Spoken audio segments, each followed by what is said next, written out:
Bonjour et bienvenue pour cette nouvelle vidéo sur la chaîne. Ceci est le deuxième chapitre d'un épisode commencé la semaine dernière. Donc, pour suivre cette conversation, il faut d'abord avoir vu le premier épisode qui parlait du début de la prépa jusqu'aux vacances de décembre. Dans cet épisode-ci, on va parler de la suite jusqu'en avril où on a tourné cette vidéo. Et ensuite, on commence dans les questions un peu plus profondes pour savoir comment elle se sentait et vous allez voir au fur et à mesure de l'interview. Je vous demanderai beaucoup de bienveillance parce que c'est des questions très personnelles. La personne a bien voulu faire cet exercice qui est difficile, de se poser des questions sur soi-même, sur ce qu'on vit, qui est pas toujours facile. Et du coup, voilà, je vous demanderai vraiment beaucoup de bienveillance et d'écoute pour cette interview. Il va rester des épisodes encore après où on va continuer d'aller en profondeur. Mais dans ce podcast-là, c'est là où on va commencer à avoir des choses beaucoup plus sensibles, personnelles, émotionnelles. Et donc c'est là où aussi la personne a bien voulu montrer un côté plus vulnérable, on va dire. Et voilà, j'espère que ça vous intéressera. Et bon épisode.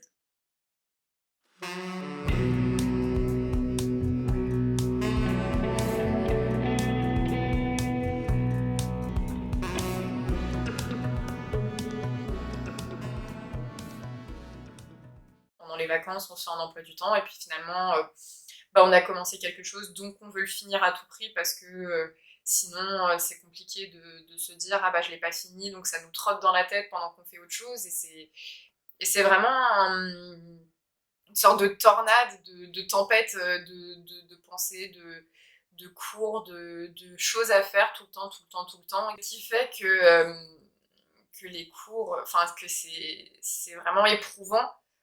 Euh, du point de vue mental et physique. Enfin, moi, à un moment, je sais que ça allait plus du tout par rapport aux cours, par rapport à ce genre de choses.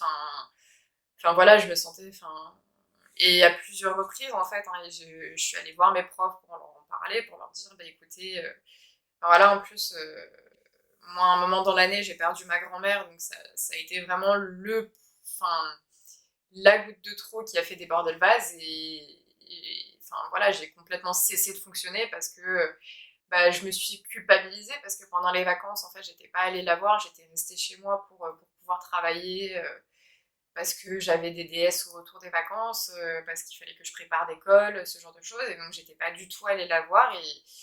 Et voilà, quand j'ai perdu ma grand-mère, je me suis énormément culpabilisée de me dire, de m'être dit, j'ai mis la prépa avant et voilà, enfin, j'avais vraiment mis la prépa avant tout et, et j'ai bossé, puis quand je bossais pas, je me culpabilisais de pas réussir à bosser, mais il y a des fois où juste j'en pouvais plus et il fallait que je mette stop et que je prenne le temps de souffler, de réfléchir et le truc c'est que si je bossais pas, de l'autre côté, j'arrivais moins à suivre et c'était vraiment compliqué. Et plusieurs fois, enfin, je suis tombée assez fréquemment malade, ce qui faisait que je pouvais pas aller en cours non plus. Et sur des moments où il fallait que je reste pour me soigner, pour pouvoir revenir en forme, en fait, j'avais du mal à rester dans ma chambre, à rester au lit pour me dire, ouais, stop, je me rétablis, je reviens en forme et je peux reprendre les cours normalement parce que je me culpabilisais de ne pas aller en cours et de ne pas venir suivre les cours parce que je suis en prépa et la prépa ça demande un investissement mental et physique et qu'il faut y aller et que même si ça va pas, faut y aller quand même. Et les profs, enfin voilà, je suis allée voir mes profs, j'aurais dit écoutez, j'ai vraiment l'impression de me noyer en ce moment, d'avoir la tête sous l'eau, j'arrive plus du tout à gérer ça. Enfin voilà, pour l'instant, j'ai l'impression que tout part en vrille. Et j'ai eu des profs qui ont été très compréhensifs là-dessus, qui m'ont dit pas de souci, tu prends le temps. Voilà, j'avais des devoirs en retard, ils m'ont dit non mais je comprends, prends le temps, tu me fais tout ça. T'essayes de me le rendre, si tu me le rends pas, c'est pas forcément grave, mais que du moins j'essaye et que si je le rende assez à temps pour qu'ils puissent me les corriger avant le deuxième concours blanc qui a commencé du coup là il y a on est quel jour? Mercredi, qui a commencé du coup. Enfin là, voilà, j'en suis à mon 5e jour de concours blanc, donc ça a commencé la semaine dernière, jeudi de la semaine dernière.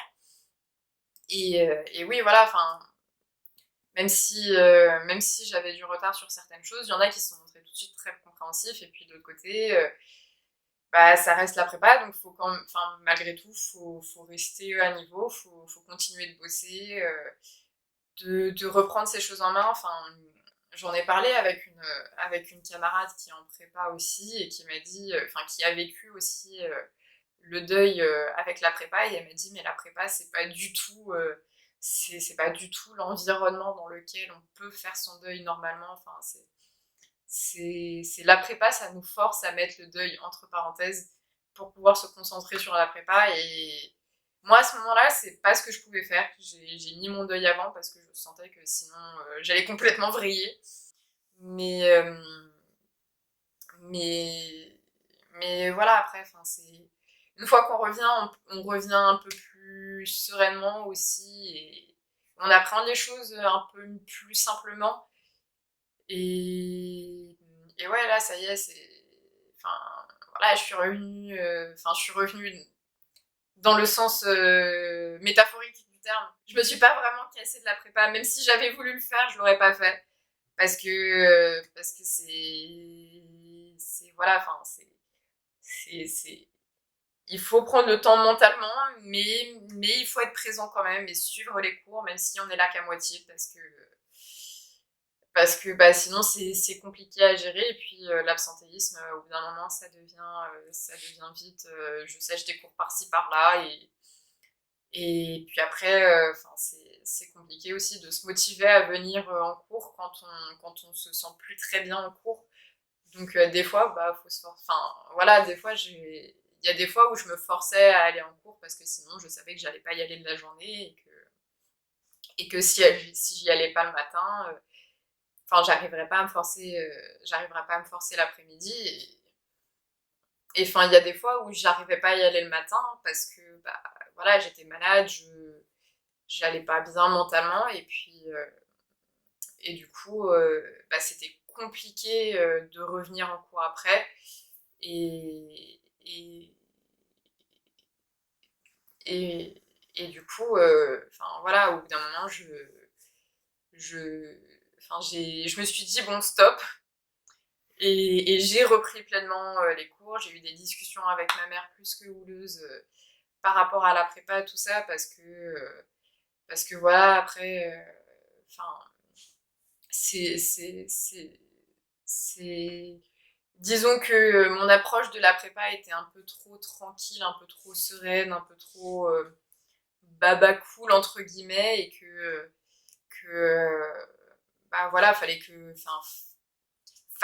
j'y aille pleinement même si j'étais malade ou quoi que ce soit, parce que bah plus tard dans la vie, enfin je veux dire, enfin voilà, c'est plus tard quand si on est malade, bah on peut pas forcément se permettre de rater une réunion ou un truc comme ça. Et la prépa, c'est censé être aussi à ça que ça sert. C'est c'est une épreuve de la vie qui fait que après le reste est censé être plus pratique, plus cool, plus tranquille. Et c'est pas forcément l'impression que j'en ai, mais au bout d'un moment, bah, j'ai fini par me reforcer et à y aller. Et c'est. Enfin voilà. Et puis après, il a fallu tout de suite commencer à préparer les concours blancs et à se préparer. Mais là, j'ai l'impression que le concours blanc, honnêtement, enfin le deuxième concours blanc, j'ai l'impression qu'on le prend un peu plus simplement, enfin pas plus à la légère, mais dans le sens où on en a déjà fait un, et du coup c'est beaucoup moins une épreuve physique et mentale, dans le sens où bah déjà il fait meilleur, enfin on tombe moins malade, on sait qu'il faut pas se coucher à minuit la veille d'une épreuve de 6 heures, et donc, les épreuves se passent un peu mieux entre guillemets. Enfin voilà, après ça reste compliqué, mais si on regarde par rapport, enfin voilà, moi je me dis bon là j'ai plusieurs, enfin là, sur mes 5 jours de concours blanc, pour l'instant, il y a que une seule épreuve où je suis vraiment, enfin, j'ai vraiment fait ma copie en entier, mais malgré tout, bah, si je compare ce que j'ai fait là aujourd'hui et en règle générale, enfin, pendant mon concours blanc avec ce que j'ai fait pendant mon premier concours blanc, je me rends bien compte quand même que comment dire, bah, enfin, qu'il y a eu de l'amélioration, enfin, c'est là où avant, bah, dans une dissertation, je faisais une dissertation qui faisait 4 pages avec une partie par page. Bah là, là, même si j'arrive pas à finir, bah, je fais une dissertation qui, si j'avais eu plus de temps pour la finir, si par exemple, je sais pas, si par exemple on avait eu droit à un manuel dans lequel on a toutes les dates, comme les scientifiques, ils devraient avoir le droit à un manuel où il y a toutes les formules pour perdre moins de temps à aller chercher. Bah, par exemple, enfin, je dis toutes les dates, mais pas forcément ça, mais peut-être un truc. L'histoire de l'humanité. Allez, tiens. Hop là. Non, ah, mais là, dans le métro. C'est sûr que. Le truc est plus gros que toi. Non, mais un truc, enfin, par exemple, quelque chose, enfin, en géographie, par exemple. On a travaillé sur la métropolisation et l'urbanisation, bah, si on pouvait avoir des données chiffrées ou ce genre de trucs, bah, ça fait qu'on perdrait moins de temps à essayer de s'en souvenir, à les apprendre par cœur, parce que c'est pas forcément ce qu'il y a de plus important. Enfin, pour moi, et surtout si on part du principe que dans tous les cas, plus tard, quand on aura besoin de ces données, on pourra tout simplement aller les chercher sur internet, aller ouvrir le journal dans lequel on les a vus ou ce genre de choses, bah, là, essayer de les apprendre par cœur, apprendre une vingtaine d'exemples par cœur, apprendre des croquis, des cartes par cœur, enfin, selon moi, c'est pas ce qu'il y a de plus productif, parce que l'important, normalement, enfin, en dissertation, c'est de montrer une réflexion, de questionner la question, de vraiment chercher quels sont les problèmes, euh, comment ils sont formulés, comment on peut y répondre, quelles sont les limites, quelles sont les possibles solutions, et ça dans toutes les matières. Même si je me rends compte que même si je me rends compte que j'arrive pas forcément à finir mes copies ou à remplir mes copies autant que je voudrais, bah, je me rends compte que malgré tout, il y a quand même eu une grosse amélioration par rapport au premier concours blanc, et ça, je me rends compte, notamment bah, avec ma quantité de production, avec aussi la vitesse à laquelle j'arrive à faire certaines choses. Enfin, par exemple, en anglais, euh, une version au début de l'année, bah, on avait 2 heures et des fois c'était compliqué de finir dans les temps. Et là, bah, ma version, je peux la faire en 1 heure, 1 quart, parce que bah, je suis habituée au dictionnaire, parce que je suis habituée à l'exercice. Et donc, je peux me permettre de passer un peu plus de temps sur le commentaire que sur la version, parce que bah, ça y est, je suis habituée et ça vient plus naturellement. Et, et même si bah, mon commentaire, j'arrive pas à le finir en entier, j'arrive quand même à mettre une introduction complète, bien formulée, avec une bonne contextualisation, un bon résumé de l'œuvre, un plan cohérent, enfin, j'espère, euh, des idées qui me semblent assez intéressantes à développer, et même si, bon, j'ai pas le temps, parce que j'ai mal géré mon temps, mais enfin, même si j'ai pas le temps de faire ma deuxième partie ou de faire le reste de mon plan, bah, je mets mon plan de manière détaillée, et puis je mets aussi ma conclusion complète et rédigée que j'ai rédigée à l'avance, parce que bah, je me suis améliorée aussi dans la méthodologie, ce genre de choses. Mais ce qui fait que, enfin voilà, il y a de l'amélioration, et puis de l'autre côté, j'ai l'impression de pas du tout m'améliorer, parce que j'en suis toujours au même point où j'arrive pas à finir mes dissertes, donc je balance mon plan, mais bah, au premier concours blanc, voilà, j'arrivais pas à finir ma disserte, et puis je mettais un point là où je m'étais arrêtée, alors que là, bah, je sens que j'y arrive pas, donc je mets mon plan, je rédige, je montre les idées que je voulais développer, je mets ma conclusion, et voilà, Et puis mes parties sont beaucoup plus longues et beaucoup plus développées qu'elles ne l'étaient avant. Enfin, c'était...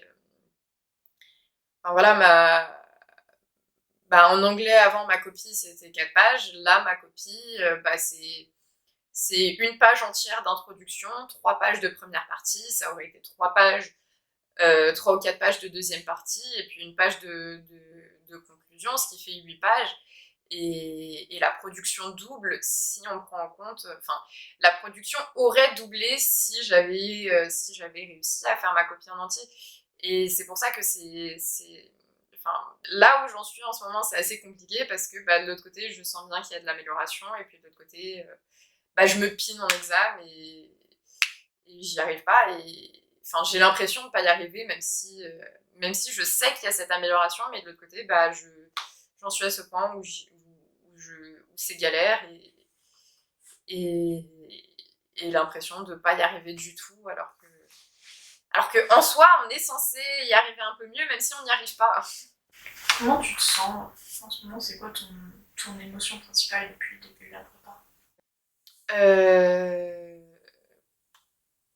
Mon émotion principale. Je sais pas, parce que c'est un peu comme les notes, comme, euh, comme la perception des cours, ce genre de choses. C'est assez en dents de scie, en fait. Il y a des moments où ça va super fort, et puis il y a des moments où ça va plus du tout, et je suis vraiment au bout du rouleau, et je me dis que ce serait plus simple, enfin, plus maintenant, mais où je me disais ce serait plus simple d'arrêter la prépa et puis de partir en licence, et vraiment juste d'arrêter les frais, en fait. Et, et voilà, mais je pense que ce qui ressort le plus, c'est plus une impression de vide, en fait. Enfin, d'un côté, il y a toute la stimulation intellectuelle, et puis de l'autre côté, il y a... Enfin, je sais, je sais pas si le vide, c'est vraiment le mot le plus juste, mais c'est pesant, en fait. Et ça pèse mentalement. Ce qui fait que c'est compliqué parfois à gérer, parce que c'est vraiment de la pression en plus, en plus, en plus. Et puis des fois, la pression, elle éclate toute seule et ça va mieux. Et puis des fois je m'ajoute aussi moi-même cette pression par rapport à la prépa, par rapport au cours, qu'il faut que je réussisse. Et du coup, c'est assez compliqué. Mais je pense que je dirais sous pression. Qu'est-ce qui te cause cette pression? Il y a déjà moi, le besoin de la validation académique. Il y a aussi indirectement les profs qui nous disent voilà, enfin faudrait bosser comme ça, comme ça, comme ça. Si vous voulez avoir le NS, faut bosser tout le temps, faut bosser pendant les vacances, faut travailler, faut travailler. Voilà, enfin le week-end, faut travailler aussi. C'est pas on fait des grasses mat tous les week-ends et on en profite pour sortir. Non, le week-end, c'est on bosse du matin jusqu'au soir, avec une petite pause déjeuner, puis une petite pause goûter, parce que faut souffler un peu, mais il faut bosser quand même, parce que sinon on n'aura pas le NS, sinon on n'est pas forcément sûr de pouvoir réussir les concours, ce genre de choses. Ou en DS, quand les profs nous disent écoutez, là vous n'avez pas du tout la méthode, ou une copie de l'ENS, c'est pas à ça que ça ressemble. Enfin voilà, c'est assez compliqué, parce que c'est des profs qui ont fait les ENS, qui ont fait les grandes écoles, et qui sont aussi passés par la prépa, et qui du coup nous disent moi, mon expérience de concours, c'est ça, quand j'étais en prépa, ça se passait comme ça. Et qui indirectement, même si, enfin bon, certains c'est clairement direct, euh, mais indirectement, juste en nous disant moi c'est comme ça que je bossais, ou c'est comme ça qu'on fait, c'est à ça que ça doit ressembler, ou ce genre de choses, ils nous mettent la pression pour qu'on rentre dans ce modèle de l'étudiant préparationnaire qui veut réussir les concours, même si en soi il y a la moitié de la classe qui veut même pas tenter les concours, en fait, où il y a je pense qu'il y a un cinquième de la classe aussi qui va partir à la fin d'année, et voilà, il y en a certains, enfin, ils vont jusqu'à se dire ouais, je vais pas m'infliger une deuxième année de ça, alors que je peux partir en licence en fait. Et du coup, c'est assez. Enfin, comment dire, enfin, voilà, c'est d'un côté, il y a la pression que les élèves se mettent, de l'autre côté, il y a la pression que les profs nous mettent, que ce soit direct ou indirect, et puis il y a aussi la pression de l'entourage. Euh, ça dépend de certains, par exemple, enfin, les élèves qui sont fils de profs, qui sont enfants de personnes qui sont chefs d'entreprise ou ce genre de choses, bah tout de suite ils ont l'impression, enfin ils ont la pression de l'entourage qui fait, enfin, vraiment une reproduction sociale qu'il faut réussir, qu'il faut rentrer dans ce modèle familial. Et puis pour ceux qui sont plus ou moins les premiers à faire des grosses études, ou en tout cas des études un peu plus complexes dans les familles, bah, il y a la pression de la famille, de voilà, la famille, enfin, c'est nos parents, ils ont pu s'en sortir à une époque où bah, on pouvait rentrer dans un boulot avec le bac. Et aujourd'hui, bah, c'est plus le cas. Et avoir le bac, c'est pas suffisant. Et du coup, il faut faire des grandes études. Et la prépa, c'est la voie royale. Et si on passe pas par la prépa et si on va directement en licence, bah, on n'aura pas une vie grand luxe. On sera smicard ou ce genre de choses. Et du coup, c'est aussi compliqué parce que bah, y a cette pression familiale qui nous pousse à réussir pour bah, d'un côté, il y a aussi le fait que bah, nos parents, en fait, enfin, veulent qu'on réussisse parce que, bah, enfin, voilà, ce serait bête. Enfin, ça doit arriver. Mais certains parents, enfin, comment dire, enfin, les parents veulent notre bien, en règle générale, réussir la prépa, réussir les concours, c'est la voie royale, en quelque sorte, enfin, entre gros guillemets, euh, pour s'assurer... euh, pour s'assurer justement d'être bien dans la vie, d'être bien socialement, financièrement. Et, euh, et ce qui fait que bah, même si c'est pas forcément même si c'est pas forcément la finalité que nous en tant qu'élèves de prépa on vise, bah, c'est la finalité qu'on nous pousse à viser pour se dire que on aura réussi socialement, on aura réussi dans les études et que, euh, et que c'est comme ça qu'il faut faire, ce qui fait que bah, forcément il y a cette pression en plus qui vient se rajouter à la pression qu'on se met tout seul, puisqu'au bout d'un moment bah, on finit par se dire, enfin voilà, on se rajoute cette pression, enfin on rajoute sur cette pression qu'on se met, enfin que nous met notre entourage, que ce soit les profs, les parents, les amis, enfin voilà un peu tout le monde en fait, parce que bah, enfin, il y a le mythe de la prépa où c'est quelque chose de difficile et que si on y arrive, on arrivera à tout, et que du coup, bah, par-dessus ça, en fait, même si on se mettait déjà la pression avant, on se rajoute une pression par rapport à cette pression-là, ce qui fait que enfin, c'est assez explosif, entre guillemets. Ça veut dire quoi, réussir? Ça veut dire quoi, réussir Tu fais chier. Euh... C'est une question d'HLP, ça. Ça veut dire quoi, réussir? Ah bah c'est toi qui l'as calé dans toutes les phrases les 20 dernières minutes, alors il va falloir m'expliquer ce que tu dis, hein. Mais... mais non, mais non, mais il y a réussir et réussir. C'est la meuf qui creuse. Non, mais c'est, enfin, ce que j'entends par réussir et ce qu'entendent les gens par réussir,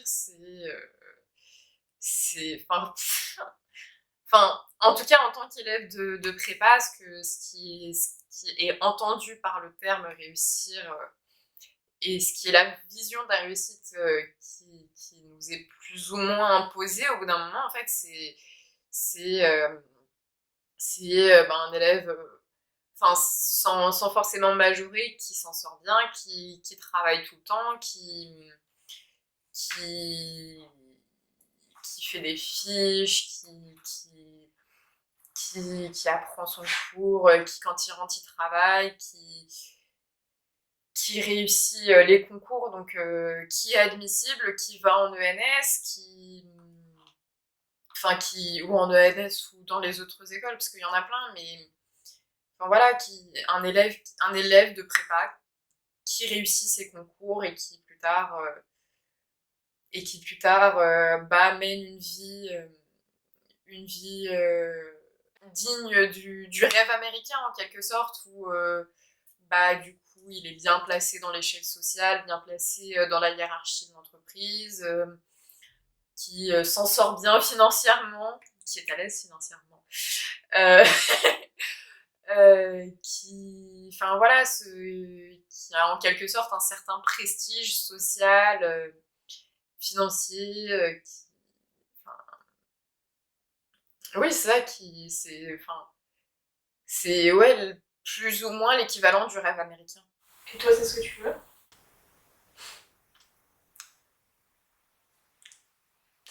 Moi, je sais pas trop ce que je veux. Je sais que en tout cas, je sais que c'est pas forcément ce que je veux.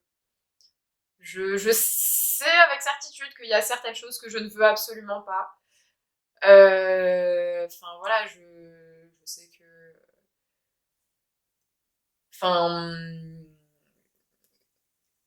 Voilà, je sais que je veux pas faire un travail qui me mettra trop de pression. Je sais que je pense pas que ce soit fait pour moi d'être chef d'entreprise, de créer sa boîte et d'être à la tête de tout ça parce que je gère pas forcément bien la pression. Mais mais de l'autre côté, c'est sûr que passer par une grande école, ce serait le moyen le plus simple de, enfin, de quand même toujours être dans cette sorte de productivité euh, et de stimulation intellectuelle qui fait qu'à la base j'étais allée en prépa parce que voilà, typiquement j'étais le genre d'élève qui s'ennuyait en cours et qui voulait arrêter de s'ennuyer en cours et qui s'est dit la prépa c'est plein d'enseignements, c'est beaucoup plus poussé, c'est beaucoup plus développé et, et voilà, je voulais arrêter de m'ennuyer en fait. Et, et en soi, faire les concours, tenter les grandes écoles, ce serait un moyen assez simple d'arrêter de s'ennuyer après, une fois qu'on a les grandes écoles, voilà, après, aujourd'hui, je suis plus à me dire, ah c'est les grandes écoles ou rien.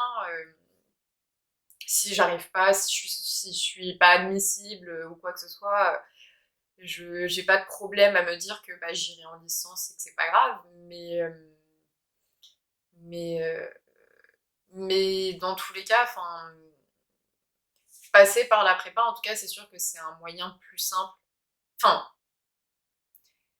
c'est un moyen un peu plus sûr, entre guillemets, de se garantir de pas être au bas de l'échelle, que ce soit sociale ou professionnelle, et de faire des choses qui peuvent possiblement m'intéresser plus et, et m'éveiller intellectuellement un peu plus que si je n'étais pas passée par la prépa.